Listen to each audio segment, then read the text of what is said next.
Good morning my dear friends. जय हिंद, जय Bharat, Vande Mataram. YouTube channel के हिटलर एकेडमी पर आप सभी लोगों का एक बार फिर से स्वागत करते हैं। और आज हम अपने देश की आज़ादी, देश में चल रहे उस करप्शन और देश के नेताओं ने हमारे देश के लिए क्या किया या खुद के लिए किया, इन सब के बारे में हम लोग क्या करेंगे, डिस्कस करेंगे। ओके गाइस, तो हमारा देश जो है इस समय स्वतंत्रता दिवस को बहुत धूमधाम से मना रहा है, यानी कि देश के सभी देशवासी जो है बहुत ही खुश हैं। लेकिन सबसे बड़ी खुशी तब होती है जब देश के लोगों को क्या होता है, रोजगार मिलता है, देश में करप्शन नहीं होता है, देश में भूखमरी नहीं होती है, देश में गरीबी नहीं होती है। तब देश क्या होता है, आज़ाद होता है, आज़ाद प्रतीत होता है और तब देश में खुशियां जो है अच्छी लगती है। आज हमारे देश को आज़ाद हुए जो है कई वर्ष हो गए, लेकिन देश के नेताओं ने क्या किया, देश को क्या दिया या देश के लोगों को क्या दिया। तो अगर हम बात करते हैं देश की आज़ादी के बाद की बात करते हैं, तो कुछ वर्षों तक देश में तो सब कुछ चलता रहा, अच्छे तरीके से चलता रहा। लेकिन आजकल के जो लीडर हो गए हैं, जो नेता हो गए हैं, ये देश को बेचना चाहते हैं, पूरी तरीके से देश को क्या करना चाहते हैं। ऐसा लगता है कि देश उनके लिए नहीं बना हुआ है, देश जो है क्या है, उन्हीं के लिए बना हुआ है, देश लोगों के लिए नहीं बना हुआ है। यानी देश को लूटना खसोटना, यही उनके जो है जीवन का क्या हो गया, मकसद हो गया। कौन जी रहा है, कौन खा रहा है, उससे कोई मतलब नहीं। देश में बेरोजगारी दिन पर दिन क्या हो रही है, बढ़ती जा रही है और करप्शन बढ़ता जा रहा है। और देश के जो नेता हैं वो अपनी कुर्सियों के पीछे पड़े हुए हैं और चाहते हैं कि देश की जनता जो है ऐसे ही जो है अंधभक्त रहे। अंधभक्त का मतलब क्या हुआ, जो कह रहे हैं उसी पर विश्वास करें, नहीं, हमको जागना है और अपने सही तरीके से अपने वोटों का क्या करना है, हमें उपयोग करना है। क्योंकि देश के नेताओं ने हमारे देश के लिए, देश के साथ क्या कर रहे हैं क्या नहीं, ये सबको पता है। अगर हम आज बात करते हैं देश की आज़ादी की, तो देश की आज़ादी कराने के जो जिन क्रांतिकारियों और महान देशभक्तों ने देश को आज़ाद कराया, अगर हम उनको याद करते हैं तो उनको याद करते हुए भी हमको बड़ी फक्र बात होती है। लेकिन आज के नेताओं की बात करते हैं तो आज के नेता देश को क्या कर रहे हैं, लूट रहे हैं। ऐसा कि जैसे लग रहा है कि देश जो है उन्हीं के लिए बना है और किसी के लिए नहीं बना है। यानी दिन पर दिन समस्याएं क्या होती जा रही हैं, बढ़ती जा रही हैं। अगर ऐसे ही होता रहा तो देश में क्रांति होने से कोई नहीं रोक सकता है, फिर देश में परिवर्तन होना क्या है, सामान्य हो जाएगा।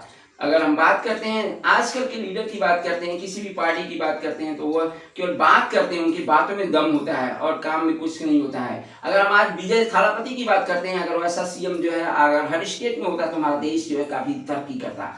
आज की बात कर रहे हैं हम विजय थालापति, जिसका चर्चा है जो पूरी वर्ल्ड में चल रही है कि वो है सीएम। ऐसा लगता है देश के उस स्टेट के लोगों के अंदर ऐसा लगता है कि सतयुग आ गया है। ऐसा सीएम जो देश के लिए कर रहा हो, जो अपने राज्य के लिए कर रहा हो और देश के बारे में सोचता है, ऐसे लीडर को हमारे देश की क्या जरूरत है। ऐसे ही लोग देश को क्या कर सकते हैं, उस मुकाम पर ले जा सकते हैं जहां से हम देश से करप्शन, भ्रष्टाचारी, बेरोजगारी को हम दूर कर सकते हैं। आज अगर देश की सबसे बड़ी प्रॉब्लम है, सबसे बड़ी समस्या है, तो वह बेरोजगारी है और गरीबी है। और इन दोनों पीछे और इसकी तरफ जो है किसी भी गवर्नमेंट का ध्यान नहीं जा रहा है कि हमें देश के साथ क्या करना चाहिए, देश के लोगों के साथ क्या करना चाहिए। हमको ये नहीं सोचना चाहिए कि देश हमें क्या दे रहा है, हमें ये सोचना चाहिए कि हम देश के लिए क्या दे रहे हैं। और रही बात वास्तव में, तो देश के नेता जो है देश के लिए क्या दे रहे हैं, बेरोजगारी दे रहे हैं, भूखमरी दे रहे हैं, गरीबी दे रहे हैं और कुछ नहीं दे रहे हैं। देख रहे हैं आए दिन जो है कुछ न कुछ जो है आपको न्यूज आता रहता है। तो हमें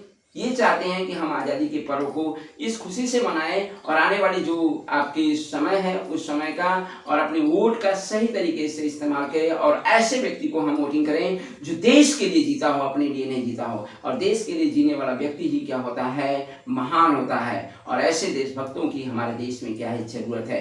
तो अगर हम चाहते हैं कि हमारे हर स्टेट में क्या हो, विजय थालापति जैसा सीएम हो, तो सभी लोगों को अपने मत का जो है सही तरीके से उपयोग करना होगा, तभी ऐसा हो सकता है। आज हम विजय थालापति की बात करते हैं, तो ऐसा सीएम जिसके बारे में कभी किसी ने सोचा नहीं होगा, एक ऐसा एक्टर जिसके बारे में कभी सोचा नहीं होगा कि ये सीएम बनेगा तो क्या करेगा क्या नहीं करेगा, लेकिन उसने वो कर दिखाया जो आज से देश की आज़ादी के बाद तक किसी ने कुछ नहीं किया। हमारे देश को आज़ाद हुए कई वर्ष हो गए, लेकिन ऐसा सीएम कभी देखने को नहीं मिला।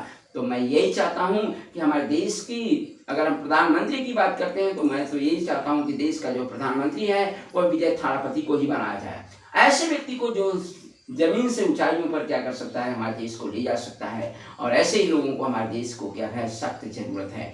तो अगर हम चाहते हैं कि देश का जो है नया जो प्राइम मिनिस्टर बने, तो वो हो विजय थालापति और हर स्टेट में जो सीएम बने वो सीएम हो विजय थालापति की तरह। और ऐसा लगे कि वास्तव में इस धरती पर जो है क्या है, सतयुग आ गया है। लोगों को जो है 2 वक्त की रोटी आराम से मिल रही है, लोगों को रोजगार मिल रहा है, बेरोजगारी दिन पर दिन कम हो जाए। और देश में जो प्राइवेट सेक्टर जो चला रहे हैं, जो मनमानी लूट रहे हैं, ऐसा लगता है कि वो ऐसे काम करवाते हैं जैसे लगता है कि उनको खरीद लिए हैं। ऐसा का इतना काम दे देते हैं कि लगता है कि हट जाओ। अब उनके मतलब जितना पैसा नहीं देते हैं उससे कई गुना जो है वो काम करवाना चाहती हैं। ये है प्राइवेट सेक्टर की काम। तो मैं ये चाहता हूं कि जितने भी प्राइवेट सेक्टर हैं, सभी प्राइवेट सेक्टर को जो है क्या किया जाए, खास करके जो है क्लोज कर दिया जाए, या तो उनकी एक लिमिटेशन बनाई जाए और हर बुक और बुक और किताबों का जो है क्या हो, जो ब्यौरा है उसे क्या किया जाए। ऐसा नहीं कि हर साल किताबों को चेंज किया, इससे हमारे इन्वायरमेंट को भी क्या है बहुत ज़्यादा प्रभावित हो रहा है। तो हम इन्वायरमेंट को बचा सकते हैं यदि हम बुक को जो है क्या करें, एवरी ईयर चेंज नहीं करते हैं तब। तो हम चाहते हैं, पहली बार जो है देश आज़ाद हो गया, तो देश के आज़ादी के इस पावन पर्व पर हम सभी देशवासियों को क्या करते हैं, आज़ादी की ढेर सारी शुभकामनाएं करते हैं और आशा करते हैं कि उनका जीवन क्या हो, मंगलमय हो। ओके गाइस, तो इसी वीडियो के साथ हम इस टॉपिक को समाप्त करते हैं। ओके, जय हिंद, जय भारत, वंदे मातरम।